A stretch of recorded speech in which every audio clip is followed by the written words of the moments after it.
L24 Midnight News coming to you live from Algiers, and to the headlines. Algerian President Abdelmajid Tebboune, alongside with his Russian counterpart Vladimir Putin, participate in the plenary session of the St. Petersburg International Economic Forum.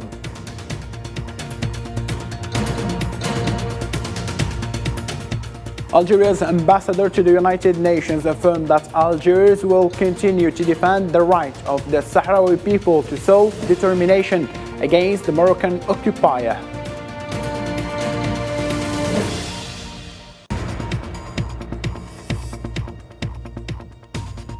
Mali's government has requested the UN Security Council to immediately withdraw the peacekeepers of the United Nations, MINUSMA.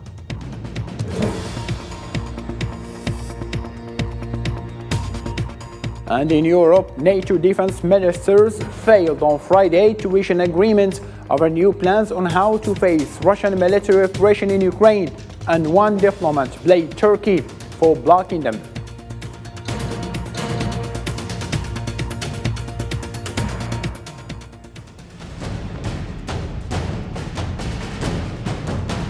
الجزائريين ولدوا أحرار وسيبقوا أحرار في قرارهم وفي تصرفاتهم.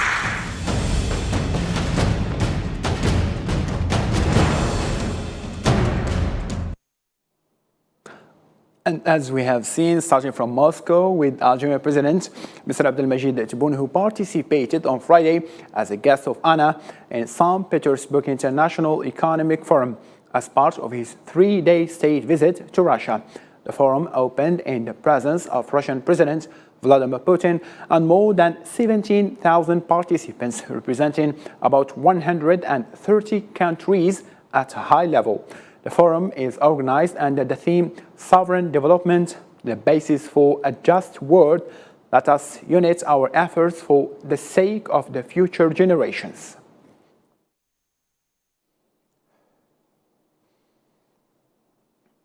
In the same line of thought, President Abdelmajid Tebboune stressed that Algeria is free to make its own decisions. This was in response to a question from the World Economic Forum's moderator in St. Petersburg on how to deal with pressure trying to push Algiers to impose sanctions on Moscow. عفوا أرد على ذلك بكلمة واحدة أن الجزائريين ولدوا أحرار وسيبقوا أحرار في قرارهم وفي تصرفاتهم.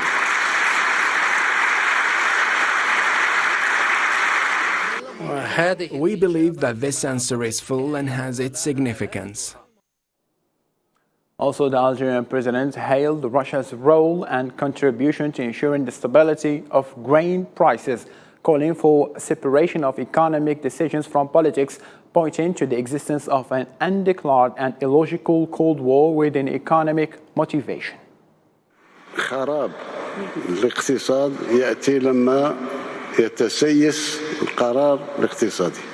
القرار الاقتصادي لازم أن يكون غير سياسي، نجاعة اقتصادية فقط.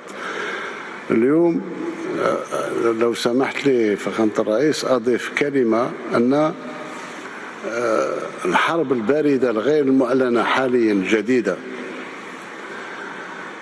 أساسها اقتصادي، في حاجيات للبشر، فيه دول تنتج مثل ما تنتج روسيا الحبوب لجزء كبير من البشرية، ولا أحد يقدر يستطيع أن يمنع روسيا من البيع أو يمنع من يحتاجون الحبوب للشراء. إذن احنا نتمنى أن الناس ترجع لوعيها ونبحث السياسة عن الاقتصاد. Also, President Tebboune described the Russian president as a friend of the whole world, adding that Algeria with the whole world except those who are unfriendly to it. وأنا استخلص من كلام فخامة الرئيس بوتين أنه صديق للعالم كله، مثل الجزائر، فإحنا نحب العالم كله إلا من يعادينا. For his part, the Russian president described his Algerian counterpart as a leader who respects his national interests and the interests of all. I would like to thank the Algerian president for having found the time to come to us. All the participants understand the meaning of being in Moscow and joining us in this forum.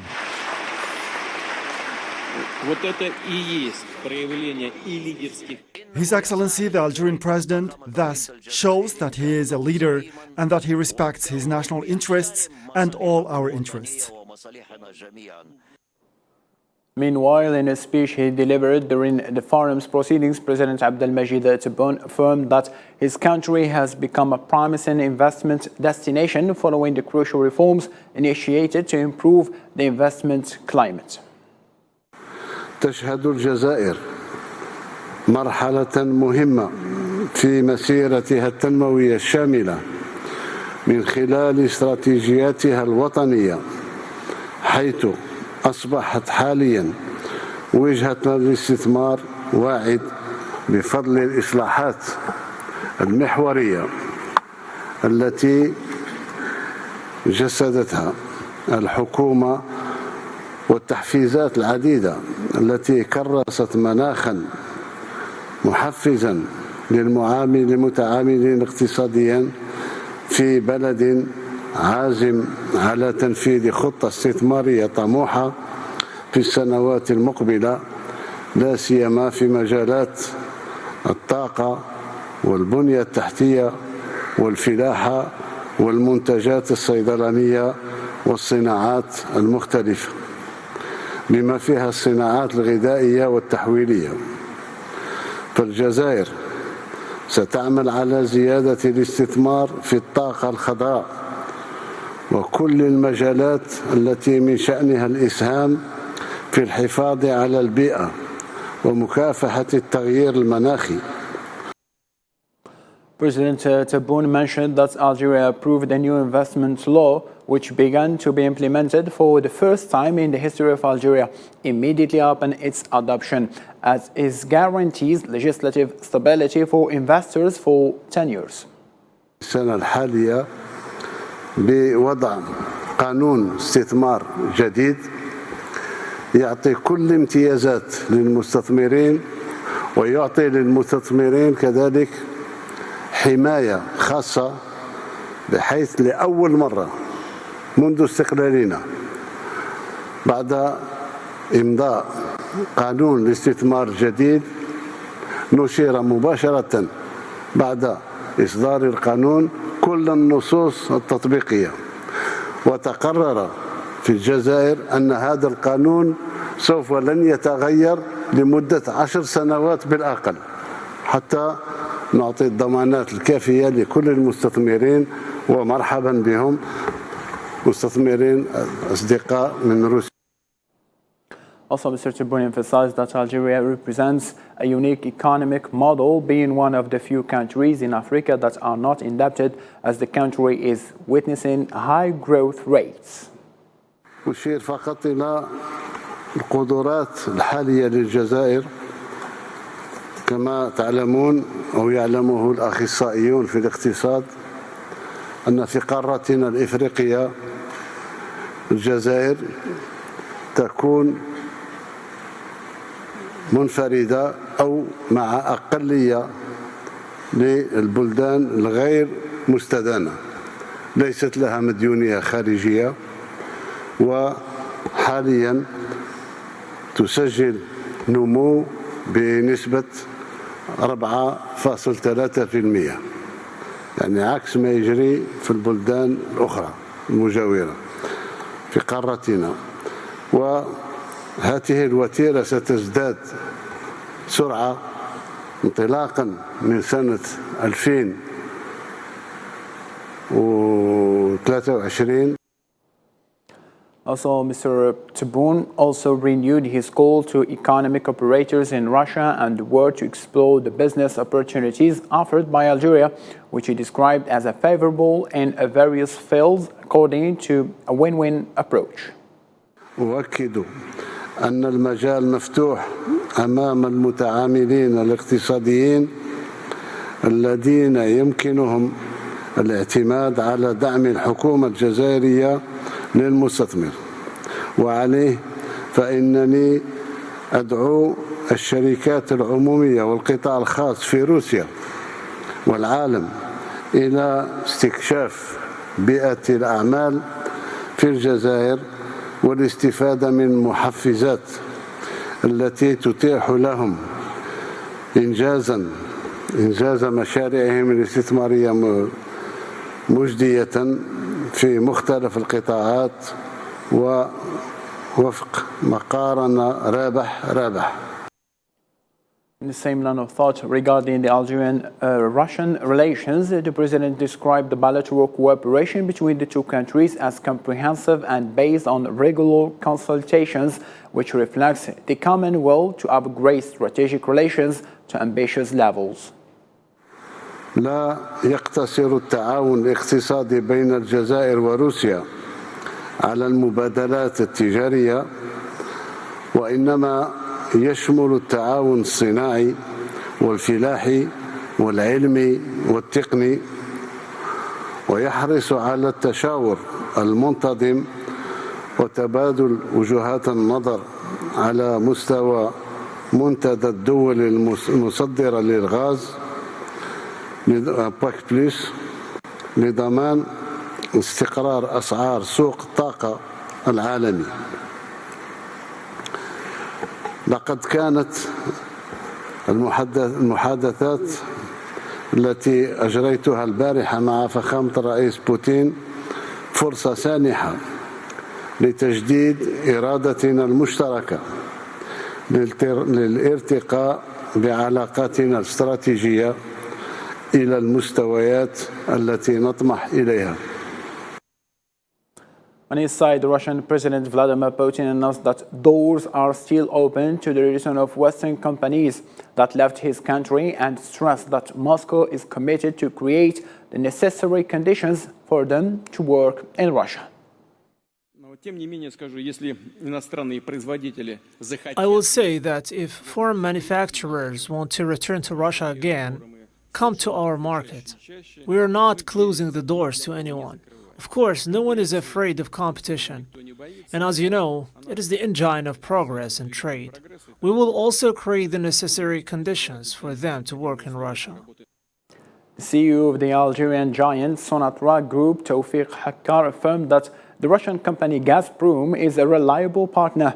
Mr. Hakkar also indicated that there are other Russian companies in Algeria working in the service sector and building factories. Our relations with Russian companies do not rely solely on research and exploration with Gazprom. Gazprom is a reliable partner for Sonatrach, and we are developing together some explorations and fields that exist in Algeria. This is because there will be significant demand for gas in the internal and external market in the coming years, and therefore we are working to meet this demand for natural gas. We also work with other Russian companies in the service sector and factory construction, and this is important for Algeria.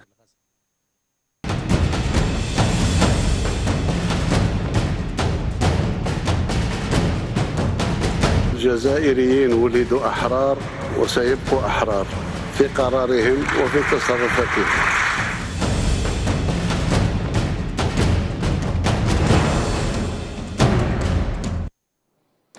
Now to a different matter. The World Bank announced that it would grant Tunisia an annual allocation of a period of 5 years, extending between $400 and $500 million to support economic reforms in the country.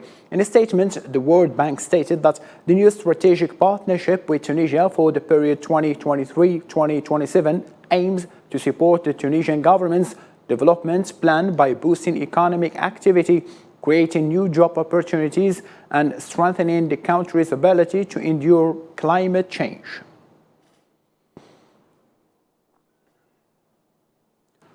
Still on the African continent, on Friday, Malian Foreign Minister Abdoulaye Diop called for the withdrawal of the United Nations mission in the country, MINUSMA, without any delay, condemning what he called its failure to deal with the security challenge. Diop said in a speech before the UN Security Council that the government is ready to cooperate with the United Nations in this context, rejecting all options for developing the mandate of the UN mission proposed by the Secretary General of the international organization. We have no choice but the objective outputs regarding the outcome of the presence of MINUSMA mission for 10 years, which did not respond to the requirements of the security situation in Mali and did not respond to the aspirations of the Malians, not even the proposals of the Secretary General. In view of all the above, the Malian government requests the withdrawal of MINUSMA without delay, but the government is ready to cooperate with the United Nations in this context. Still in Mali, 11 people were injured, 2 of them in critical condition, and were transferred to hospital after a helicopter belonging to the United Nations mission in Mali overturned and ran around during its landing Thursday on the runway of Gao Airport in the north of the country due to strong winds, according to what was revealed by MINUSMA on Twitter.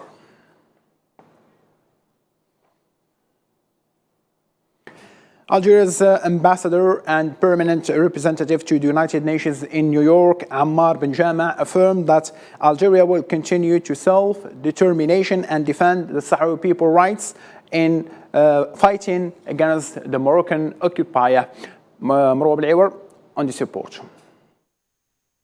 Algeria has always backed the Polisario Front, and its position is clear towards its cause, as ending colonialism in Western Sahara for Algeria is a core value that cannot be compromised.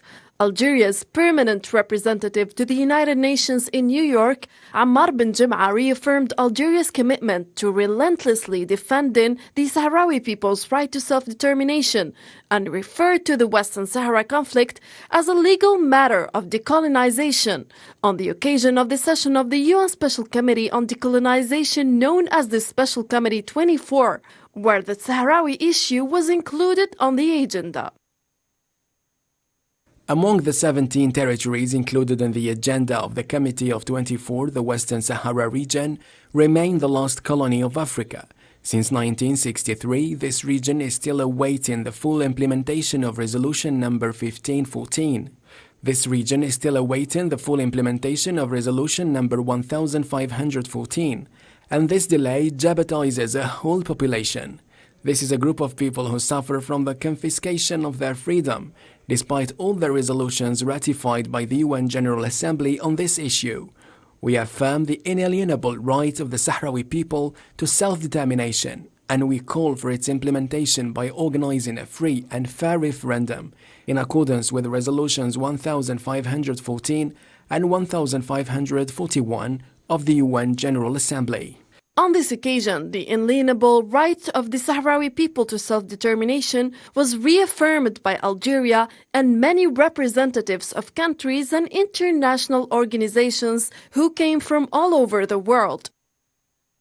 The committee witnessed today the positions expressed by many delegations supporting the right of the people of Western Sahara to self-determination.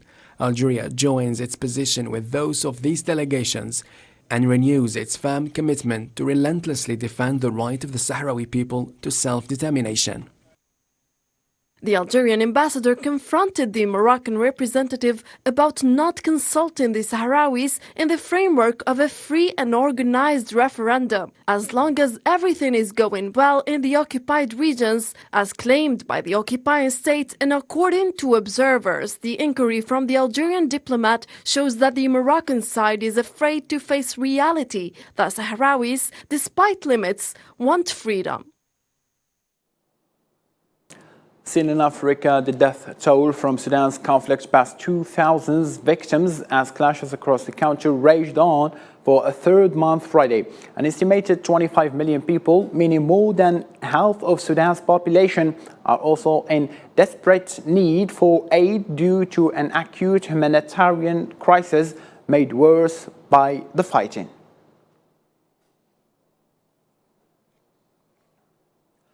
A delegation of leaders and senior officials from Africa arrived in Ukraine on Friday, seeking ways to mediate to find a solution to the conflict in Ukraine. Following the delegation's meeting with Ukrainian President Volodymyr Zelensky, said in Kiev on Friday that peace talks with Russia would be possible only after Moscow withdraws its forces from Ukraine.